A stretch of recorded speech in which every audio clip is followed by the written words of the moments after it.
자, 오늘은 이 시편 77편 1절부터 9절까지의 말씀으로 하나님 말씀을 전하겠습니다. 오늘 이 시편을 기록한 저자는 아삽이라는 인물로 알려져 있습니다. 이 아삽은 레위인으로서 다윗과 솔로몬 시대 당시에 찬양대를 이끌던 인물이었습니다. 이 시편 77편은 전체 내용을 훑어보면 알 수 있듯이 이 시편 기자는 지금 알 수 없는 고통 가운데 하나님을 간절히 찾고 부르짖는 상황 중에 있습니다. 우리 모든 성도들 역시 때때로 하나님께 이러한 슬픔과 부르짖음의 기도를 드릴 때가 있습니다. 어쩌면 이 땅에서의 이 성도의 삶은 기쁠 때보다는 하나님 앞에서 울어야 할 때가 더 많은 것 같습니다. 시편에 이러한 정서의 시가 많이 기록된 것도 우리 성도의 삶에 눈물을 흘릴 일이 많기 때문일 것입니다. 세상 사람들은 이럴 때 누군가를 만나서 풀거나 아니면 또 술을 먹거나 여러 가지 방법으로 해소할 길을 찾지만 성도에게는 그러한 것으로는 위로가 되지 않습니다. 오직 하나님만이 성도의 고통을 알아주시고 또 골방에서 흘리는 성도의 눈물을 알아주시는 유일한 분이심을 믿기 때문입니다. 이러한 점에서 이 성도의 삶은 육신의 눈으로 볼 때는 고독한 것일지도 모릅니다. 우리가 하나님 안에서 자라나면 자라날수록 하나님께서는 우리를 더욱더 혼자가 되게 하십니다. 주변 사람들과도 끊어지게 하시고 그동안 의지해 오던 모든 방편들로부터 철저히 고립되게 하십니다. 하지만 그렇다고 하나님께서 가혹하고 혹독하게 모질게 우리를 대하신다고 생각해서는 안 됩니다. 그러한 과정은 반드시 필요한 것입니다. 그렇지 않다면 우리가 여전히 다른 도움들을 의지하느라 하나님 안에서 오는 위로와 도움을 얻는 경험을 배우지 못하기 때문입니다. 하나님께서는 우리의 시야에서 오직 하나님 한 분만 바라보도록 하시기 위해서 그리고 또 사람들의 손이 아닌 오직 하나님의 손에서만 도움을 찾는 법을 가르쳐 주시기 위해서 때로는 성도들에게 이러한 시간을 허락하십니다. 하나님께서 모든 것을 거두어 가시는 것은 하나님의 풍성하심을 알게 하시려는 것입니다. 소중하게 생각하던 것들을 잃게 하시는 것은 가장 소중한 하나님 자신을 주시기 위해서입니다. 이것이 하나님의 방식입니다. 그것을 가르쳐 주시기 위해서 하나님께서는 우리를 사람들의 소란함이 아닌 조용한 골방으로 이끄십니다. 그러면서 성도는 하나님과 동행하는 법을 배우게 되고 또 기도로 하나님과 내밀하고 깊게 대화하는 법을 배우게 되는 것입니다. 오늘의 이 시편 기자 역시 어떤 알 수 없는 이유로 하나님 앞에서 지금 자신의 고통스러운 마음을 쏟아내고 있습니다. 1절에서 그는 하나님 앞에 부르짖고 있습니다. 내가 내 소리로 하나님께 부르짖으니 내게 귀를 기울이소서. 그가 어떠한 일을 겪고 있는지는 알 수 없습니다. 그가 자신이 속한 공동체의 일로 괴로워한 것이라는 해석도 있고 또 어떤 개인적인 문제로 인해서 그의 마음이 큰 영혼의 번민에 빠져 있다고 보는 해석도 있습니다. 중요한 것은 그가 지금 하나님 앞에 나와서 부르짖을 수밖에 없도록 큰 고통 가운데 있었다는 것입니다. 여기서 아마 그가 했던 기도는 능수능란한 말로 유창하게 드리는 그런 기도는 아니었을 것입니다. 오히려 그가 했던 기도는 울부짖음에 가까웠을 겁니다. 내가 내 소리로 하나님께 부르짖으니 아마 이 부르짖음은 너무나 고통에 힘겨워서 부르짖고 악을 쓰며 뒹굴었을지도 모릅니다. 아니면 아예 그 어떤 제대로 된 말 한마디조차 안 나올 만큼 끙끙거리는 탄식이었을지도 모릅니다. 여러분, 우리도 잘 알지 않습니까? 우리의 마음이 정말 너무나 극심하게 고통스러울 때는 기도조차 잘 나오질 않습니다. 그저 하나님 앞에 엎드려서 간신히 겨우 신음만 할 수 있을 뿐입니다. 하지만 우리가 우리의 입술을 뗄 힘조차 없을지라도 끙끙거리면서 말 한마디도 제대로 갖추지 못하고 간신히 쥐어짜며 겨우 몇 마디 내뱉는 신음이라고 할지라도 하나님께서는 우리의 마음의 기도를 들으십니다. 우리가 하나님 앞에 나아가서 그저 털썩 주저앉아서 마음으로만 하나님 앞에 서더라도 하나님께서는 우리의 그 마음에 귀를 기울여 주시는 분이십니다. 시편 기자는 지금 이 모든 상황 중에서 하나님을 찾습니다. 나의 환난 날에 내가 주님을 찾고 밤에 내 손을 거두지 않으니 내 영혼이 위로받기를 거절합니다. 그는 비록 절망 중에 있었지만 하나님께 아예 등을 돌리지는 않습니다. 마음이 극심한 고통으로 심란하다 할지라도 그래도 그는 하나님 안에서 고통스러워합니다. 그는 사람들로부터의 위로를 구걸하고 있지 않았습니다. 그는 자신의 문제를 해결해 주실 수 있는 분, 유일한 분에게서 답을 얻기를 갈망합니다. 현재 이 모든 상황이 일어나도록 허용하신 그 원인자, 그 하나님에게서 도움을 얻기를 구하고 있습니다. 인간의 영혼 안에 있는 깊은 고통은 사람의 영혼을 지으신 하나님만이 고치실 수 있습니다. 하나님께서는 우리의 마음을 지으신 분이시기 때문에 하나님만이 우리의 마음의 깊은 부분들을 온전히 알아주실 수 있습니다. 시편 기자는 바로 그 하나님으로부터 오는 기도를 간절히 구합니다. 밤에 내 손을 들고 거두지 않으니 그는 밤에도 기도의 끈을 놓지 않습니다. 그러나 여기서는 그의 신앙이 그만큼 뜨거워서라기보다는 하나님께 매달리지 않고서는 잠을 이룰 수 없을 만큼 그의 번민이 너무나 컸기 때문입니다. 그런데 그가 지금 겪고 있는 여러 고난의 이유들 중에서 가장 큰 이유는 하나님의 얼굴을 찾을 수 없다는 것입니다. 그는 지금 하나님께서 자신에 대해서 얼굴을 가리고 계신다고 느껴졌습니다. 그는 하나님의 임재를 느낄 수 없고 또 하나님께서 그에게 너무나 멀리 계신 것만 같은 고통으로 인해서 끙끙 앓고 있습니다. 그런 고통이 얼마나 큰 것인지는 참된 성도라면 알 것입니다. 하나님과 동행해 본 적이 없는 사람들은 하나님께서 자신을 숨기시는 고통이 얼마나 괴로운 것인지 알지 못합니다. 그는 언제나 하나님 없이 지냈기 때문에 하나님께서 자신을 떠나신 것에 대해서 감지할 수 없습니다. 그러나 늘상 하나님과 동행하고 또 하나님을 찾고 하나님과 함께하던 성도에게 있어서 하나님의 임재를 느낄 수 없다는 것만큼 큰 고통은 없습니다. 성도에게 있어서 고통, 고난 가운데 하나님의 함께하심조차 느낄 수 없는 그 상황은 세상에 누구도 이해할 수 없는 큰 영혼의 고통입니다. 욥기 23장에서는 욥이 이렇게 탄식하는 내용이 나옵니다. 욥이 대답하여 말했다. 오늘도 내가 처절하게 탄식하고 내 신음에도 불구하고 그분의 손이 무겁구나.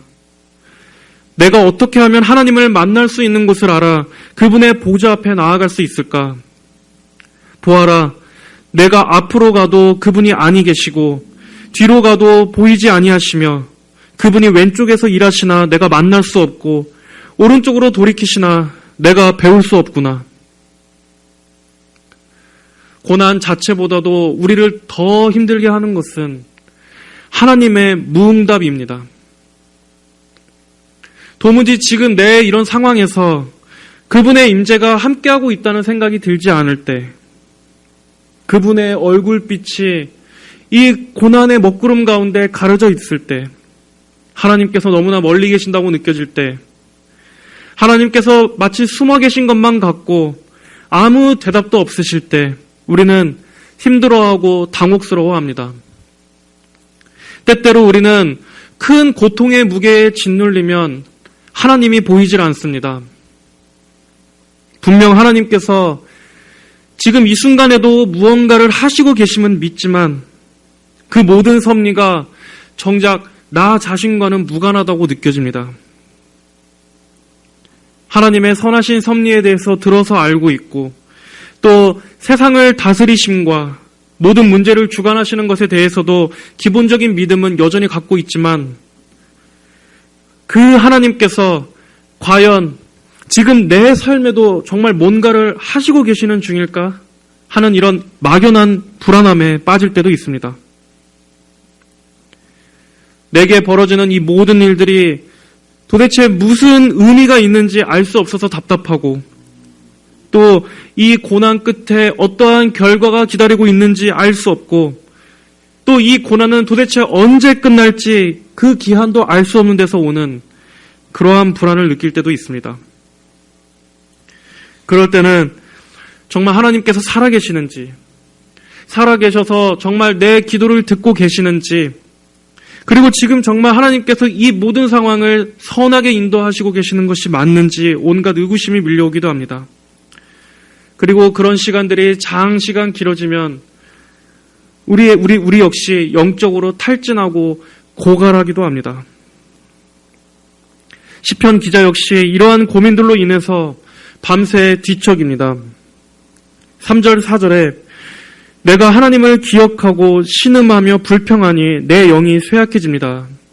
주께서 내 눈꺼풀을 붙이지 못하게 하시니 내가 지쳐서 말도 채 못합니다. 이런 구절들을 통해서 지금 이 한 성도의 영혼이 얼마나 절박한 상황에 처해 있는지를 우리는 알 수 있습니다. 이 밤이라는 시간이 그에게는 평안한 휴식의 시간이 되어야 하지만 오히려 그 시간이 지금 그에게는 고문과도 같은 시간입니다. 하지만 비록 그가 영적으로는 쇠약해져 있지만 그래도 이것은 성도가 살아있다는 반응입니다. 하나님의 부재로 인해서 괴로워하고 있다는 것은 그래도 그가 아직 영적으로 숨쉬고 있다는 증거입니다. 그는 하나님을 찾고 떠올리려고 애를 쓰고 있지만 그럼에도 그의 마음은 평안을 찾지 못한 상태입니다. 기도의 자리에 나왔지만 또 기도를 통해 하나님을 찾으려고 애썼지만 그럼에도 여전히 그의 답답함은 가시질 않습니다. 우리의 마음에 어두운 막이 가린 것처럼 그 어떤 힘도 어떤 위로도 오지 않는 때가 있습니다. 하나님을 간절히 찾고 싶지만 내 마음에 끊임없이 밀려오는 불안이 계속 가시질 않고 또 평안이 쉽게 찾아오지 않습니다. 마음의 무거운 짐들은 여전히 우리를 짓누르고 또 하나님께 간절히 드리는 기도조차 허공에 맴도는 것만 같고 차가운 벽이 우리 앞에 버티고 있는 것처럼 그런 답답함을 성도들이 누구나 다 겪는 법입니다. 그리고 그런 시간들이 길어질 때 결국 지쳐서 기도를 포기하는 일들도 있습니다. 하나님의 무응답 때문에 하나님에 대해서마저도 마음을 닫는 일들이 생기곤 하는 것입니다. 저는 그럴 때 개인적으로 이 시편을 찾습니다. 시편에는 우리들과 같은 사람들이 있습니다. 하나님께 부르짖는 이 성도의 기도와 눈물이 있습니다.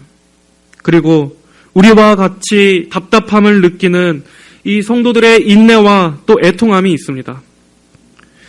하지만 그럼에도 그런 눈물 뒤에는 또한 하나님의 위로와 소망의 약속들이 있습니다. 이 시편의 말씀들이 우리의 영혼을 소생시켜주는 이유는 성도가 눈물 가운데 있다 할지라도 그 마지막이 절망으로 끝나지 않기 때문입니다.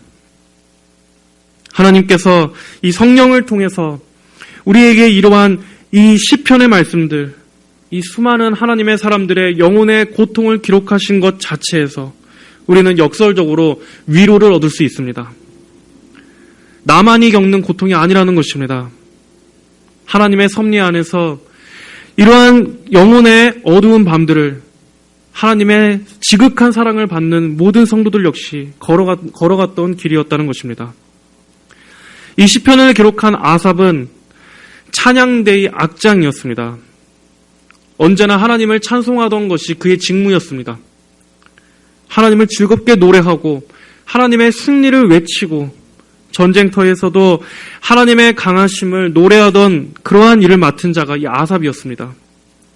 그랬던 자마저도 이러한 압도적인 우울감에 사로잡혔다는 것은 오히려 우리에게 위로와 소망을 줍니다. 여러분, 인간은 이처럼 풀과 같이 연약합니다. 그 어떤 믿음이 좋은 사람이라고 할지라도 결국 중요한 것은 하나님의 은혜가 우리를 붙들어 준다라는 사실입니다. 이러한 시편을 기록했던 이러한 아삽과 같은 사람도 그가 그대로 절망에 빠져버린 채 이 시가 끝나지 않을 것을 우리는 압니다. 이렇게 우리는 성경에 등장하는 수많은 이 성도들이 그들 역시 낙심하고 좌절하고 넘어지고 고통을 겪지만 그럼에도 하나님께서는 그들을 일으키시고 회복시키셔서 하나님을 다시금 찬송하도록 이끄시는 하나님의 놀라운 섭리를 우리는 볼 수 있습니다. 예수님 역시 그분 자신께서 슬픔과 질고를 아시는 분으로서 우리 인간의 몸을 입으시고 이 땅에 내려오셔서 친히 인생의 고통을 맛보시고 경험하시지 않으셨습니까? 시편의 말씀들이 우리 영혼의 깊은 시면을 다 속속들이 들여보듯이 말씀이신 예수님 역시 인간 영혼의 깊은 곳까지 다 아시는 분이십니다. 이렇게 하나님께서는 인간을 아십니다. 우리를 아십니다. 인간과 동떨어져서 고고하게 홀로 계신 분이 아니십니다. 하나님께서 이렇게 우리를 아신다는 것이 우리에게는 더없이 큰 위로가 되는 사실입니다. 시편 기자는 밤새 자신과 싸우고 있습니다. 그는 과거에 자신이 주님을 열심히 찬양하며 기쁨으로 섬겼던 때를 떠올립니다.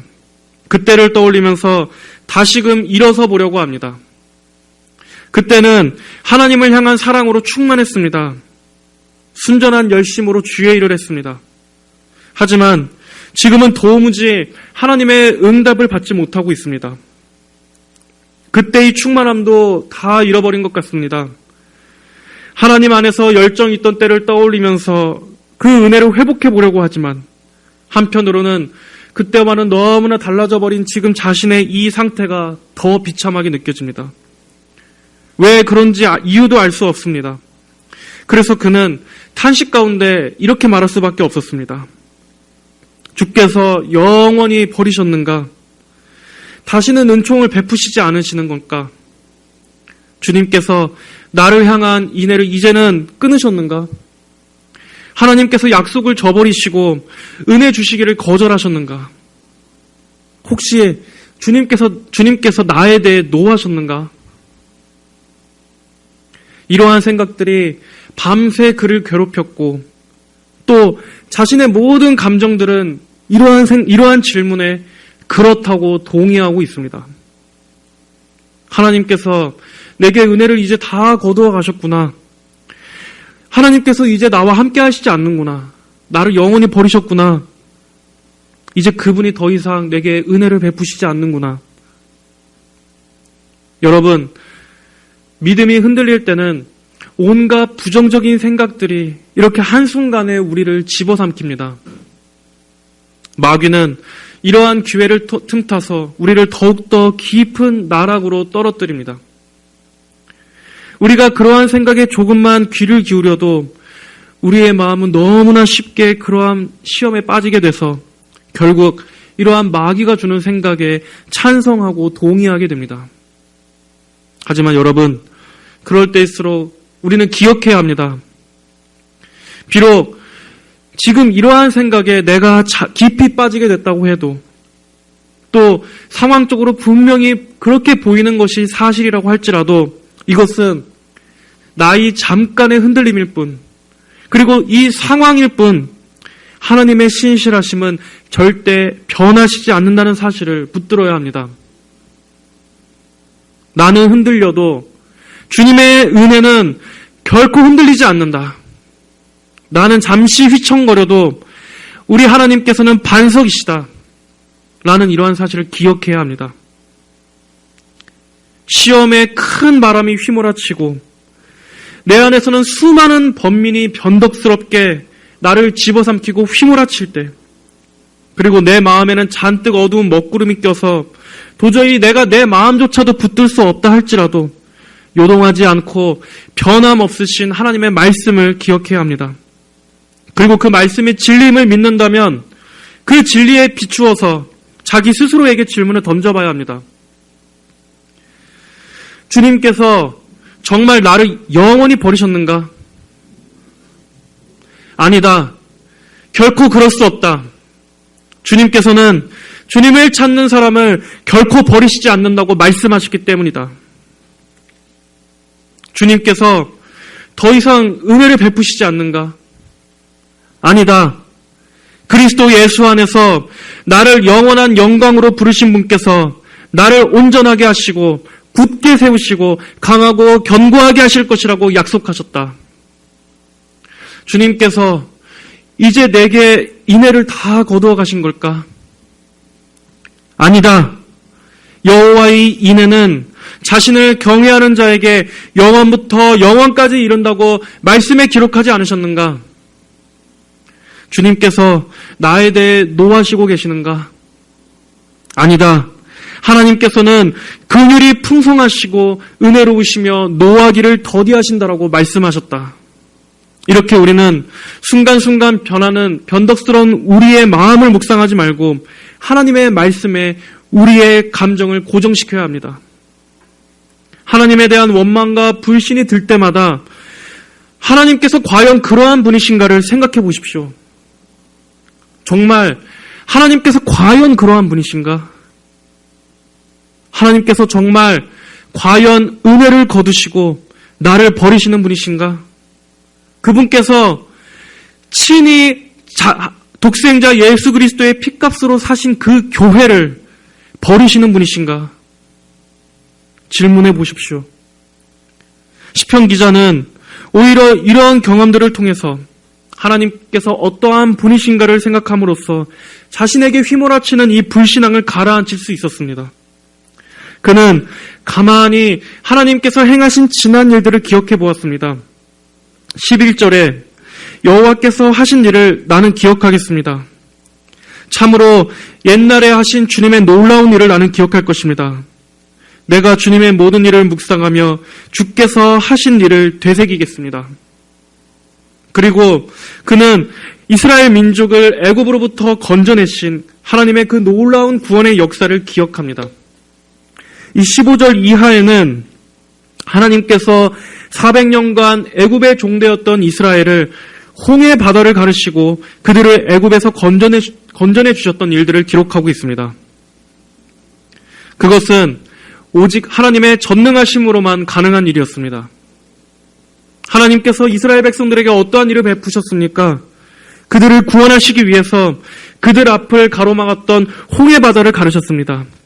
그 놀라운 일을 이스라엘이 두 눈으로 직접 목격했습니다.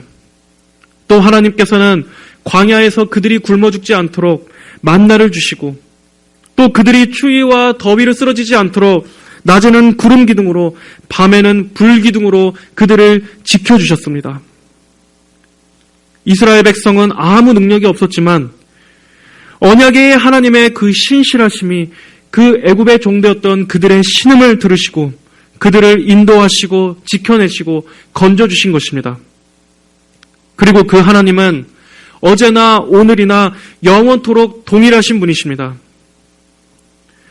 과거에 그분의 백성을 인도하신 그 전능하신 하나님께서는 오늘도 동일하게 그분의 자녀들에게 여전히 살아계시며 여전히 전능하신 분으로 가까이 계신 분이십니다. 그분은 과거의 하나님이 아니라 오늘 이 시간 그리고 영원토록 교회와 성도들과 함께 하시는 하나님이십니다. 시편 기자는 이러한 하나님의 일들을 차근차근 묵상했습니다. 그리고 이 시편은 뜬금없이 여기서 갑작스럽게 뚝 끊겨지듯이 마무리가 됩니다. 20절에 주께서는 주님의 백성을 양떼처럼 모세와 아론의 손으로 이끄셨습니다. 마치 시가 뚝 끊어진 것처럼 여기서 이 시편 77편은 마무리가 됩니다.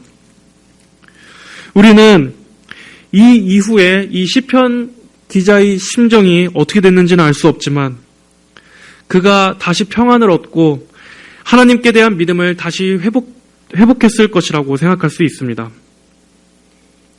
불신앙과 고통으로 괴로워하던 밤에서 그 자리를 툭 털고 일어나서 가볍고 상쾌한 마음으로 다시 영혼의 새 활력을 얻었을지도 모릅니다. 아니면 편안한 마음으로 깊은 잠에 이내 다시 빠졌을지도 모릅니다. 우리는 오늘 이 시편에서 간략하게 두 가지 사실을 배울 수 있습니다. 먼저 하나는 우리 성도에게 있어서 때로는 이 영적인 분투가 필요하다는 것입니다. 성도라고 할지라도 이 반드시 믿음의 시련들이 닥쳐올 때가 있습니다. 우리의 여러 가지 닥치는 상황으로 인해서 우리의 마음에 불신앙의 파도가 밀려올 때가 있는 것입니다. 그리고 그러한 상황 가운데 하나님마저 무관심하다고 느껴지는 시험이 닥쳐올 수도 있습니다. 하지만 그럴 때 우리는 그것들에 놀라지 말고 그 모든 것이 하나님의 섭리 안에서 마땅히 겪어야 하는 과정이라는 것을 알아야 합니다. 그리고 불신앙이 밀려올 때 우리는 그것들이 주는 소리에 귀담아 듣지 않고 그것들과 맞서 싸워야 합니다. 오히려 그 경험이 우리에게 유익이 될 것이라는 믿음을 잃지 말아야 합니다. 우리가 주님 안에서 성장할수록 전쟁은 점점 더 치열해지고 마귀는 더 교묘해질 것입니다. 하지만 그럼에도 성도 여러분, 포기하지 마십시오. 잠깐 동안 주춤거린다 할지라도 다시 일어나서 우리는 싸워야 합니다. 그런 과정들을 통해서 우리의 믿음의 갑옷은 점점 더 단단해질 것이고 또 우리의 검은 더 날카롭고 예리해질 것입니다. 그리고 우리는 더 영적인 전투에서 노련해질 것입니다. 하나님 나라에 가기까지 성도는 내적으로 또 외적으로 많은 환난과 시험을 통과해야 하는 이 믿음의 싸움을 계속해 나가야 합니다. 이 모든 연단을 극복한 후에는 우리의 믿음과 또 우리 교회는 더 견고하고 정결해져 있을 것입니다. 또 두 번째는 우리는 하나님께서 어떠한 분이신가를 기억함으로써 이겨내야 한다는 것입니다. 현재 우리의 마음이 하나님에 대한 의심으로 흔들릴 때 우리는 하나님께서 과거의 시간 동안에 우리에게 대하신 선하신 일들을 떠올려야 합니다. 하나님께서는 지금까지 우리에게 은혜로 함께해 주셨습니다. 그런 하나님께서 이제 와서 은혜를 거두시는 것은 있을 수 없는 일입니다. 예수님의 핏값으로 구원하신 하나님의 자녀들을 하나님께서는 결코 버리시지 않습니다. 우리가 순간 흔들린다고 해서 하나님의 견고한 약속까지 흔들리는 것은 아닙니다. 하나님의 약속은 결코 절대로 변하지 않습니다. 성도에게 주어진 하나님의 약속은 영원 전에 작정하신 약속입니다. 여호와라는 이름은 언약의 하나님이라는 뜻입니다. 언약의 하나님, 그 여호와 하나님께서 어떻게 스스로 약속을 저버리실 수 있겠습니까? 우리의 의구심이 우리의 마음을 때로는 뒤덮어도 그 약속까지 뒤덮을 수는 없습니다. 물론 우리의 영혼이 어둠 속을 걸어갈 때는 하나님의 그 변함없으신 사랑과 또 그 은혜에 대해서 의심이 생길 때가 있습니다. 하지만 그렇다면 정말 하나님께서 과연 그러하신가를 생각해 보십시오. 여러분도 이 시편 기자의 이 영적인 전쟁과 같이 이 불신앙과 이 논쟁과 같이 여러분도 하나님께서 과연 그러하신 분인가 여러분 스스로 질문해 보시고 말씀을 통해서 답을 찾아보십시오. 그렇다면 그 모든 생각들은 결국 우리의 충동적인 감정에서 나온 헛된 속임에 불과하다는 것을 알게 될 것입니다. 하나님은 결코 자신을 부인하실 수 없으신 분입니다. 세상 모두가 다 떠나가도 하나님만은 영원토록 함께 해주시는 분이십니다.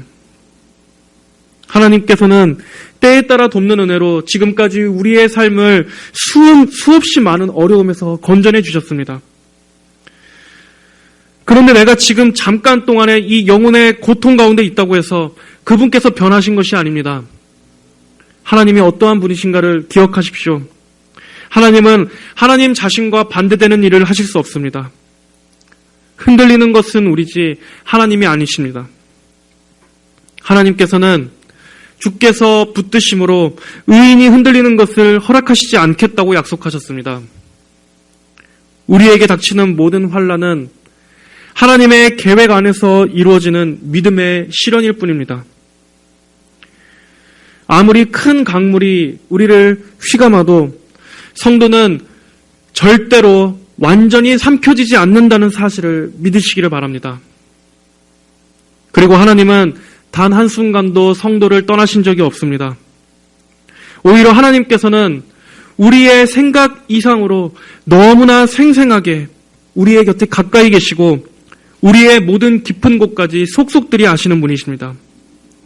시편 139편 1절부터 4절에서는 이렇게 말씀하고 있습니다. 여호와시여, 주께서 나를 살피시며 나를 아십니다. 주께서 나의 앉고 일어섬을 아시며 멀리서도 내 생각을 분별하고 계십니다. 나의 길과 눕는 것을 아시고 내 모든 행위를 밝히 알고 계십니다. 여호와시여 보소서, 내가 혀로 말하기도 전에 주님께서는 그 모든 것을 아십니다. 하나님께서는 여러분이 하나님을 느낄 수 없다 할지라도 여러분 곁에 너무나 가까이 계시며 또 그분의 친밀하신 보호로 성도 여러분을 두르고 계십니다. 여러분이 어디에 있다 할지라도 하나님의 눈은 여러분을 살피시고 돌보십니다. 그 눈은 자신의 자녀를 단 한순간도 놓치신 적이 없습니다. 하나님께서는 여러분을 결코 홀로 놔두시지 않습니다. 어떠한 고독 속에서도 주께서 여러분들과 함께 하신다는 이 사실에 안심하시기를 바랍니다. 그리고 주님 안에서 편안함을 가지시기를 바랍니다. 청교도 사무엘 루더포드는 말했습니다. 아이들은 젖을 달라는 기도를 하지 않고 그저 울기만 할 뿐이다. 그래도 엄마는 아이의 울음에서 배고픔을 읽는다.